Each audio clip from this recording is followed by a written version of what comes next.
আমাদের বিষয়বস্তু হচ্ছে আইভিএফ বা ইনভিট্রো ফার্টিলাইজেশন, বাংলায় যাকে আমরা নবজাতক শিশু বলি। নবজাতক শিশু আমাদের গ্রাম শহরের স্বাস্থ্য আলোচনায় আজকে আমাদের এটা খুব আলোচনা করি। Test tube baby. Test tube বেবিটা কি?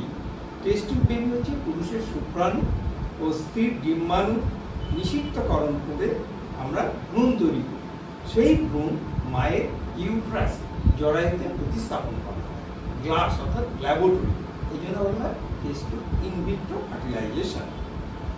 এতে আমাদের যাদের এই যে পিতৃত্ব মাতৃত্ব হতে পারছে না তাদের সেই দুঃখ যন্ত্রণা লাঘব হচ্ছে এবং সারা পৃথিবীতে এর একটা ব্যাপকভাবে প্রভাব। 1 বছরের মধ্যে যদি বাচ্চা সহবাস করার পরেও যদি না বাচ্চা হয় তখন আমরা তাকে বলি প্রাইমারি ইনফার্টিলিটি বা বন্ধ্যাত্ব। এবং এই বন্ধ্যাত্বে কেন হয়? পুরুষের 40% আর মেয়েদের 40%, দুজনের কারণ হতে পারে। আর 20% তারও কোনো প্রবলেম নেই। যেমন ধরো পুরুষের ক্ষেত্রে শারীরিক বা বংশগত পরিস্থিতি হতে পারে, শুক্রাণুর গুণগত সংখ্যা, জীবনশৈলীর অলিগোস্পার্মিয়া হতে থাকতে পারে, তারপরে কম থাকা, অ্যাস্ট্রোস্পার্মিয়া, শুক্রাণু না থাকা। মেয়েদের ক্ষেত্রে ফ্যালোপিয়ান টিউব ব্লক থাকতে পারে, ইউট্রাসে তার প্রবলেম থাকতে পারে, সেখানে তার হরমোনের পরিস্থিতি, সেখানে এমএইচ ডিমের কমে যেতে পারে।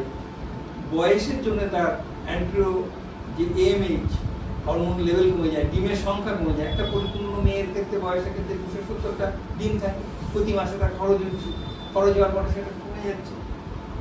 ইনভিট্রো ফার্টিলাইজেশন আমরা সাধারণত 5টা স্তর আছে। 5টা স্তর কি? 5 স্টেপ। একটা হচ্ছে ওভারিয়ান স্টিমুলেশন। আমরা ডে 3 ডে 7 এর মধ্যে আমরা ইনজেকশন দিই, তাকে লেট্রোজোল ওই ধরনের ওষুধ দিয়ে তাকে তৈরি করি, করে তাকে ইনজেকশন দিই, দিয়ে তাকে ডিমটা তৈরি করি। এবার নেক্সট হচ্ছে ওভাম পিক আপ।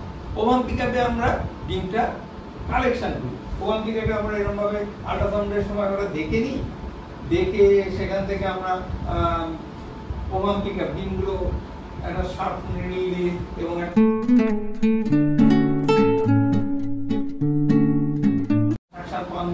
আমরা USG guided ovum pick up করি। সেই ওভাম পিক আপ তুলে আনার পর এমব্রায়োলজিস্ট পুরুষের শুক্রাণুর সিমেন্ট নেওয়া হয় এবং সেটা এমব্রায়োলজি সেখানে ল্যাবরেটরিতে সেখানে ভ্রূণ তৈরি করা হয়। এবং এই ভ্রূণটা পরবর্তীকালে আমরা প্রিজার্ভ করি এবং সেটা সাথে সাথে মায়ের যে ট্রান্সফার করবো এমব্রায়ো ট্রান্সফার, সেই ট্রান্সফারের জন্য প্রিপারেশন।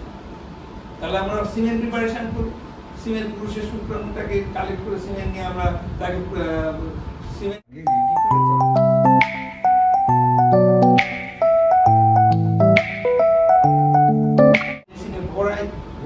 অনেকগুলো মিডিয়াম থাকে, সেই মিডিয়ামগুলো দিয়ে ওয়াশ আউট করি, করে ভালো গুণগত স্পানটা কালেক্ট করি। পিওরটা নেওয়া হয়। হ্যাঁ, পিওর মানে একদম ভালো মুভমেন্ট ওয়ালা স্পান। আর নেক্সট এই জাইগোট বা ভ্রূণ তৈরি হওয়ার পর লাস্টে আমরা এইখানে এমব্রায়ো ট্রান্সফার করি। এমব্রায়ো ট্রান্সফারটা কি না, যখন এমব্রায়োটা হয় আমরা এই ওভারি পিক আপ করার প্রিপারেশন হওয়ার পর আমরা একটা টিউবের মধ্যে দিয়ে এমব্রায়ো ট্রান্সফার টিউবের মধ্যে দিয়ে ওভারিতে টিউবটাকে ট্রান্সফার। এবং তারপরেই আমরা রেস্ট এবং ওষুধ দিই, তার 2 সপ্তাহ বাদে আমরা ইমিউন টেস্ট করি, এইচসিজি করে প্রেগনেন্সি সার্টিফিকেশন। ধন্যবাদ। পার্ট 2 তে আমরা আবার আইভিএফ নিয়ে ডিটেইলস ইলাবোরেট করব। Thank you sir. Thank you.